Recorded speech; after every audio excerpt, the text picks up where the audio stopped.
Could you ever imagine the difference between just surviving, not even being able to go to the supermarket and get everything you need, literally just buying a loaf of bread because that's all you have money for? That was us.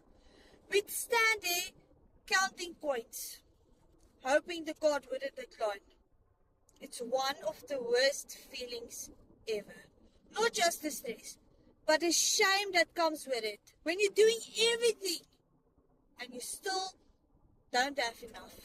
I'm Brenda, a mom of a really busy 7-year-old boy, and I was just tired of working 8 to 5 and still didn't have enough money. I reached a point where I knew something had to change. Both my husband and I were working full-time, and somehow it was never enough. Not even enough to cover the basics of living. So I decided to learn the skills to use social media and the online space to create an extra income. And that changed everything. Now we are able to pay off debt one by one.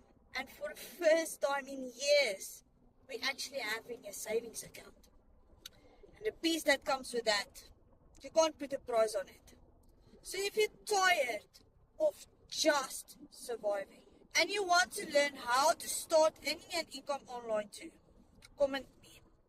And I'll share the Freedom Formula blueprint that helped me turn things around with you.